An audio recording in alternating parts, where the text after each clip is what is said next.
Fred is the phenomenal player on the team. When you talk about a guy who he makes tough decisions, he makes great plays, he works hard defensively, gets after it. I just like when a point guard can play at that level and not have to do everything. He does what's needed in a game. That's the kind of leadership you want as a point guard. That's what he's done his whole life, is just overcome challenges like that, and it's made him stronger. Not getting drafted made him work even harder. You know, now that he's here, he's not a guy that's going to settle either. He keeps proving and reproving himself, you know, every game, every time that he steps out on the floor. So it's fun to watch.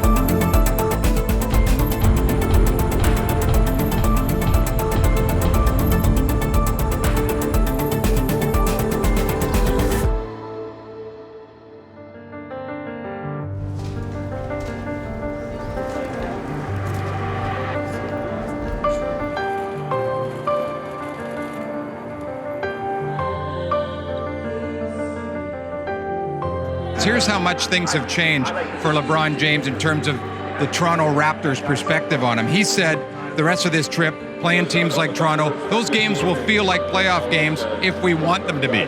It's a different feel. These two teams are going in different directions. Well, they are, and the Lakers with LeBron James, it's shocking to see that they're not going to be a playoff team this year, but the Raptors can't focus on that. They've got some goals that they've set at the beginning of the season. They know they're going to be judged based on the playoffs, so their goals have to be play at a level that's going to be maintained for their stretch run of the season, get them to the playoffs, and it will breed success. They can't get focused on LeBron James and what the Lakers are doing. They've got to stay focused on their goal. Execute and play hard, man. That's all we got to do tonight. Execute and play hard. Come on. Lead pass, Siakam. Hart picks him up in transition. Gasol three. There you go.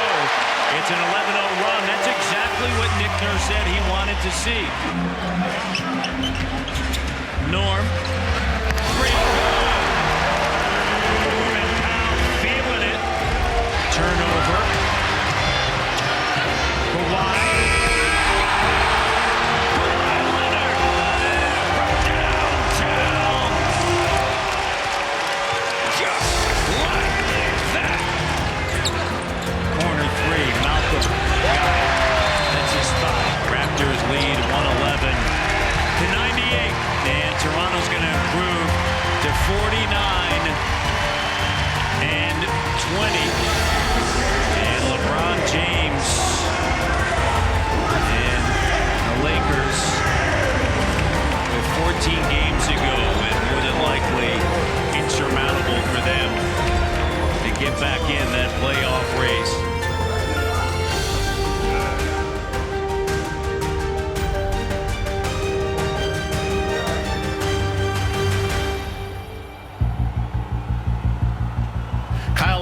Is out again. Kawhi Leonard is playing today. Serge Ibaka serving the second game of his 3-game suspension. Jeremy Lin will start, but you're going to see a little St. Patrick's Day surprise. That's right. Fred VanVleet back in the lineup for the Toronto Raptors. Now, he's going to have restricted minutes coming back, but having Fred back, you know how important he is to this team. Steady Freddie is that steadying influence. Fred's a big part of this team, you know, and again, I think I've always had a chance to see it from the other side and what he does in his leadership. You know, as a young player, man, he's mature beyond his years. So, you know, not having him the last few games is definitely kind of plays with our up and down part, especially with the second unit. You know, he kind of holds those guys together. He's a really good anchor for them. So, you know, I'm excited for him to get back in uniform. Having a guy like that, especially, you know, it's a game of runs, right? And so Fred can go in and get you 10 points in half a quarter and either sustain what the starters have already been doing or build upon it, or if you're down when he comes in,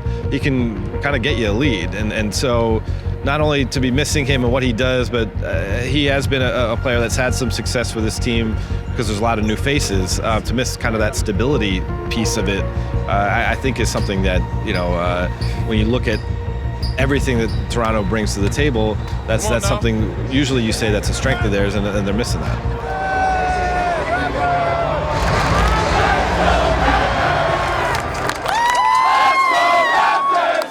Fred VanVleet's going to check in, and VanVleet was injured on February the 9th. You see the left thumb. Moreland, that's it, saves it to VanVleet. Great length. Here's Fred, drive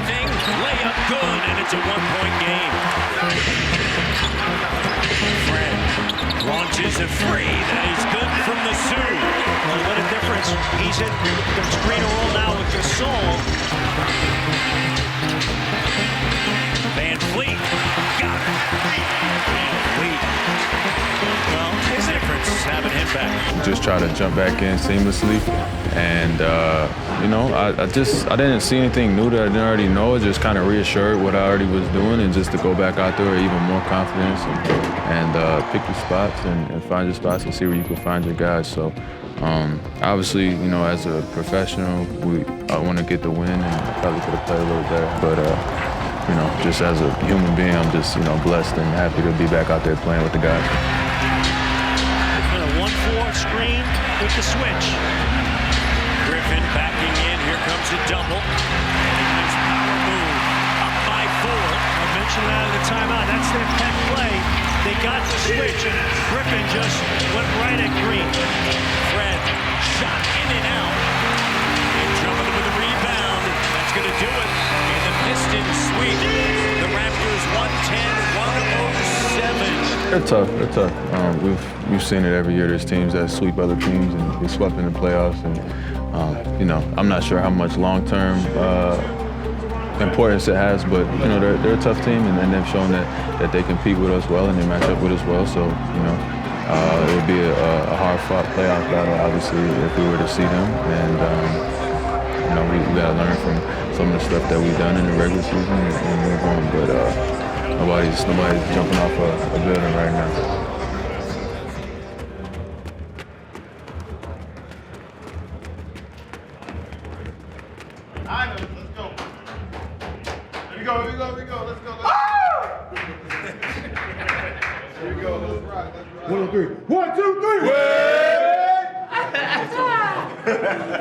So I didn't watch Selection Sunday.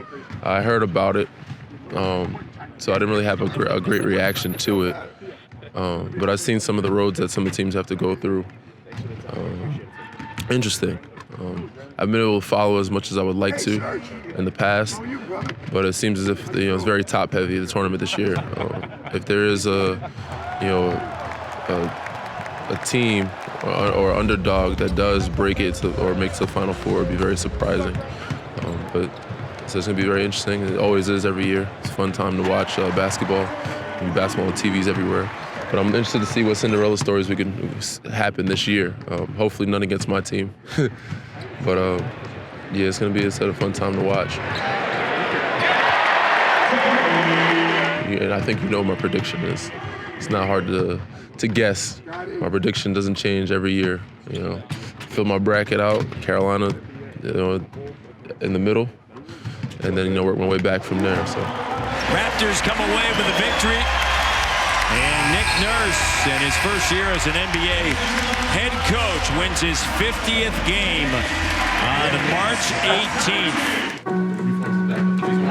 The 46th pick in the 2009 NBA Draft, the Cleveland Cavaliers select Danny Green from the University of North Carolina. Long time ago, man. It's been a long time since I've jumped around. You hear the song every once in a while, Once in a Blue in the club, randomly, even then. But the last time I actually jumped around was probably my rookie year, Cleveland. We danced a little bit on the sideline. I don't know if it's the exact song, but we did dance quite a bit on the sideline. Since then, I haven't danced much. And in college basketball, the guy known for the pregame dance was Danny Green. So now you have Danny Green pregame dance, LeBron James pregame antics, Shaquille O'Neal pregame antics, all on one team. It'll be very, very interesting. Growing up, I was a basketball fan. My dad was a basketball fan, Carolina fan growing up. We watched, Stackhouse, Sheed, all those guys play there before I even thought about going there, or even thought about playing, college basketball. So I went to ABCD camp a couple summers, got recruited by some schools, probably some mid-major to low D1 schools after my first summer. And after the second summer, a lot more schools came along, and then Carolina came along. After they came along, it was a pretty easy decision for me. I said I've always wanted to go there since I was a young kid. I had some great teammates, man. I learned so much in the South. I've learned a lot coming from New York. But from Ty Lawsons to Tyler Hansboroughs, the Wayne Ellingtons, who you guys know of, to the guys, the Deion Thompsons, the Marcus Ginyards, Bobby Fraziers, the guys that you don't know, Quentin Thomas, Mike Copeland. Even our walk-on guys were great. Dewey Burke, Mark Campbell. Some of those guys I'm still very close with. Every time I see them, so much love, and they're family to me. So even now to this day. So I've created some great bonds, some great family down there, even with guys that have come after me and guys before me. Raymond Felton, Marvin Williams, Sean May, and obviously Harrison Barnes, who came after me, John Henson, those guys. So it's a big fraternity. We all try to keep in touch as much as we possibly can and support each other. Green, three, good, and an 8-0 run to start the third. Westbrook denying Leonard the ball, now on the switch, picks up VanVleet. What a move by Fred VanVleet. Toronto Raptors will come away with a victory, 123-114 in overtime, and improved to 51-21 as the Raptors take care of the Thunder in overtime. Ready? Ready. Had a baby.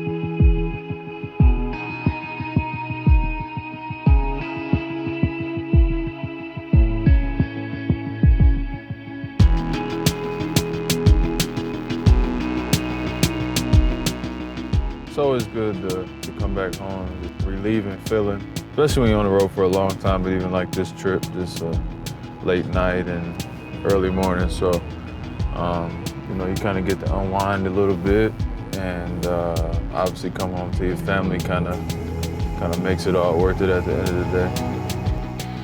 It's hard to put into words. It just kind of, makes everything go away, whatever it is. Body's hurting, maybe you had a good game, maybe you had a bad game, and kind of honestly none of that stuff matters once you see her. And if she's not awake, I usually wake her up and she's smiling and laughing and playing, and that's kind of the only thing that matters. So for that moment there, it's kind of like a little bit of an escape for me, just to get away from everything else that, we're so consumed with, and just be able to see her and hold her and kiss her, and, that's priceless.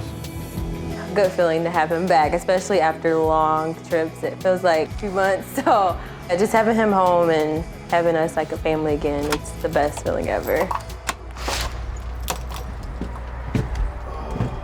Uh-oh. Uh-oh. Hi. Hi. Come here. Hey. Oh, hey. Whoop. Say hi. Say hi. You cannot do that. You love the little mics, huh? Daddy, your kiss? Mwah. You say hi? You say hi? Say hi. Hi. Yeah, I mean, just for your own ego and development, right, with your baby and my daughter, just you miss so much time that you kind of can get in your own head a little bit. You start to feel guilty, but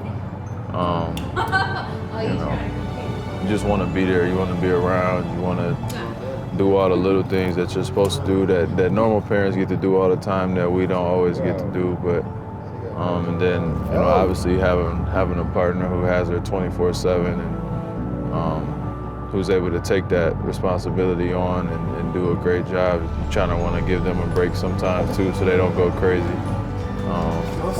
Because it's definitely not easy. Sanai, come here. You too close. Come here.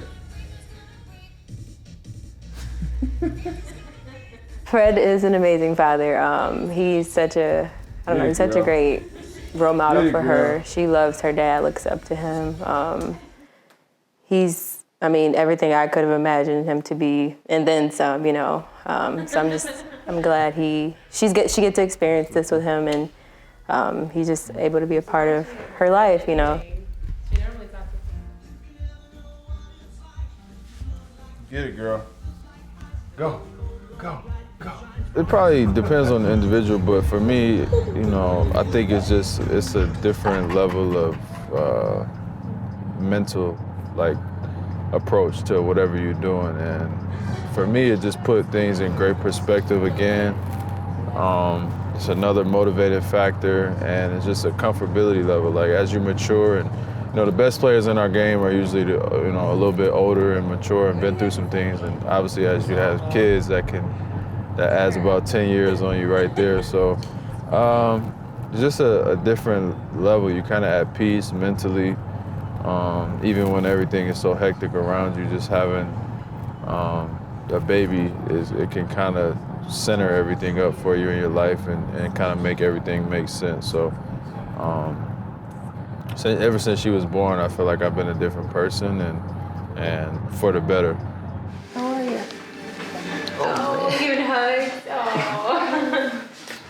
Say hi. You're so damn friendly. Yo, look at her face.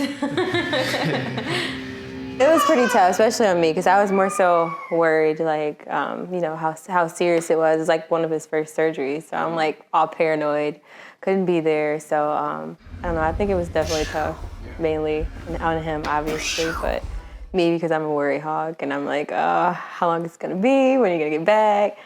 I just wanted him to get back to himself. That was like the main thing. So. Not playing, you kind of can go crazy a little bit. You don't realize how much of a routine you get in until you're not in that routine no more. So obviously being at home, my family was a great thing for me, just to be able to stay grounded, spend some more time with my daughter, you know, my girl, and they keep you from going crazy. I couldn't imagine being out, you know, whatever it was, 5 weeks and being at home by myself, just alone with my thoughts and you get bored really fast.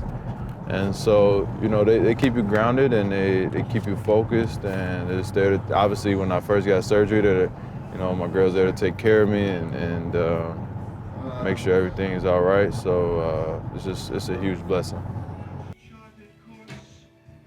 What is that? Oh, Bubbles. Bubbles. Bubbles. I was like so happy for him. That was my main concern with him coming back so soon. I was like, is your hand okay? Like, is it, you know, I was questioning him, like, the doctor said it's okay, like, you know, should you wait a little longer? But no, it was good to have him back and playing so well. Like, he had an amazing first game back, so that was good. Ready? 1, 2. Wow. Oh, wow. You come back re-energized and fresh, and it feels like the beginning of the season again. So you just gotta come back and play better, and shots are falling right now. It's going well, and when you're banged up like that, it's a huge blessing to be able to come back, you know, healthy again and start all over and just, you know, I feel re-energized and recharged. So hopefully, you know, be able to put together something and keep it going into the playoffs. Wow.